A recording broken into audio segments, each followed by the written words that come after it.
Hey guys, it's Snailbiter, and this is a replay I had with the Object 260 on Overlord. And the main reason I wanted to post this replay is because there's a sequence that happens a little later on which I think does a good job demonstrating the importance of map awareness, both in terms of what the enemy team is doing, but also in terms of what your own teammates are doing, and being able to react to that information. So I'll go into more detail about that a little later on in the video. But as I said, this game is on Overlord. And I almost always, when I'm playing Overlord, I almost always play the middle of the map. I've never been a big fan of the 9-0 line, partly because I think it's a little bit awkward to play that area if you're in a tank that doesn't have great gun depression. But I also find it's just kind of difficult to trade effectively on that flank, so I rarely go directly to the 9-0 line at the start of a game on this map. And I also don't think I've ever gone beach on this map. I generally don't think beach is very useful at all. I just think it's so isolated from the rest of the map, and you don't really have any good ways of getting back into the rest of the map once you go to that flank. If you're pushing through anyway, that it's rarely worth going in that direction. I don't think I've personally ever gone to that side of the map, and you'll actually see the beach does play an important role in this game. So this game is a bit of an exception, but it's also an unusual matchup in that there isn't any arty in this game, first of all, but there also aren't any tank destroyers really in this game. There are only two on the enemy team. And both of them end up pushing toward the eastern side of the map, which is a little unusual. Normally you'll get a lot of people who like to camp in their spawns, and that can kind of change the way this map plays.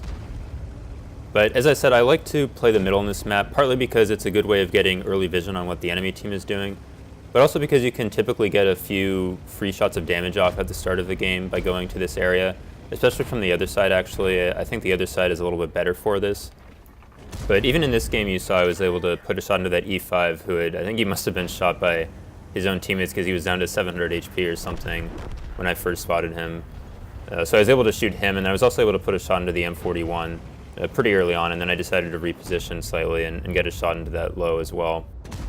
Now this game's actually developing pretty quickly.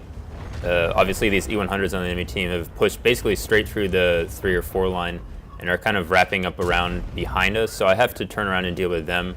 But you'll notice also, if you look at the mini-map, that the enemy is pushing pretty aggressively on the eastern side of the map. We've already lost a bunch of tanks on that flank, and it looks like the E5 and M103, which are at the moment still alive over there, are probably going to get overrun. So pretty soon we're going to lose complete control of that area of the map.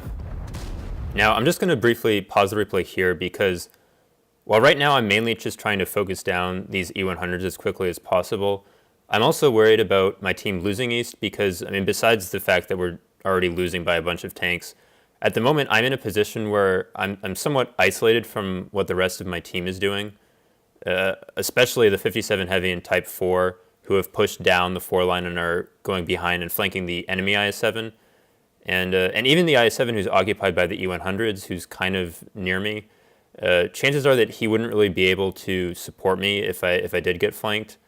So once we lose the east, because it looks like it's going to be inevitable at this point, I'm not going to really have any support from my team. And on top of that, if those E100s in front of me stay alive by just backing off, which is kind of what it looks like they're going to do, I'm going to be trapped and most likely killed before I can really help change the outcome of the game.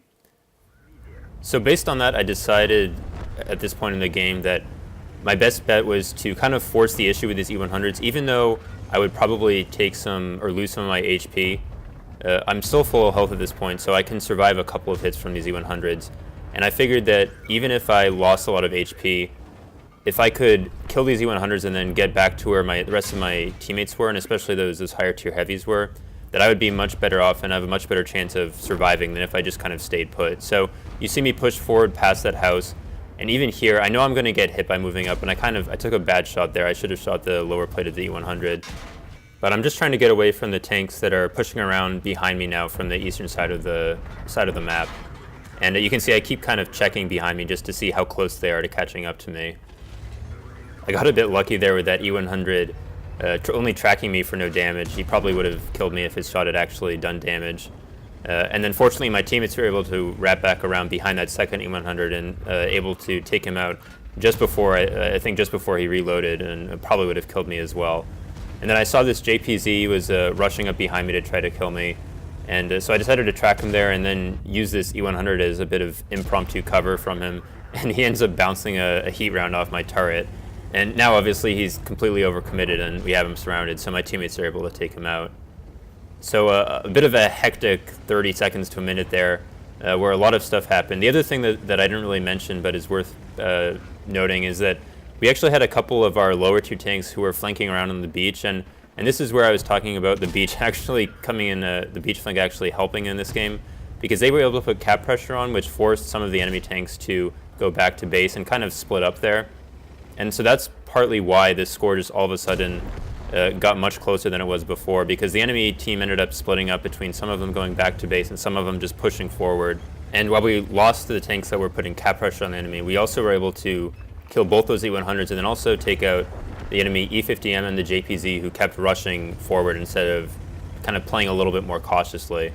And so all of a sudden, even though this game is tied 11-11, my team still has 2 tier 10s left while the enemy has none, and so I feel like at this point we're in pretty good shape. Now at this point I saw that the enemy Wheezy 111 and Tiger 2 were kind of pushing forward to engage our 57 Heavy and Type 4, which is a bit of a mistake on their part because those two tanks have a massive advantage in terms of armor and HP. And since they're engaged with them, I decided I would flank around and put some shots into them just to help finish these guys off. The Scorpion ended up spotting on the other side of the map, so I'm not really too concerned with him at this point because I know that given where I spotted him, he can't really affect the game. And the Wheezy 131, I'm expecting probably would have gone along the beach to try to either flank us or get on our cap, so I decide once I put that shot into the Tiger 2, I'm just going to turn around to make sure that he either can't flank us or if he does decide to get onto our cap, that I have a bit of a head start, and so I'll have plenty of time to get back and get a reset. Now, as it turns out, this Scorpion ends up rushing in on my side, and I guess I had too much favorable RNG early in this game because he sets me on fire and kills me. So unfortunately, that's it for my game, although I was able to put one final shot into him. I actually stopped recording this replay a bit early, so I can't show you exactly what happens the rest of the way, but essentially the Tiger 2 takes out the Scorpion, and then the rest of my team just caps out, so it's not a super exciting finish to the game. But hopefully you guys enjoyed the replay. As I said earlier, the main thing that I wanted to focus on was that situation earlier in the game where I was evaluating my position relative to where my teammates were and what was going on around the map, and then how I ended up dealing with that situation where I felt like I was in a bad position and that I needed to relocate somehow to help my team and to make sure that I survived for as long as possible. So anyway, that's the end of this replay, and here are the post-game stats. I didn't quite get enough experience in this game for an ace tanker, but I did about 6,700 damage, so a pretty good damage output with the 260. And I always find these kinds of games where you come from behind to win really satisfying, so I was pretty pleased with the way this one ended up going. But anyway, hopefully you guys enjoyed the video and found it interesting or helpful in some regard. Thanks for watching, and I'll see you guys later.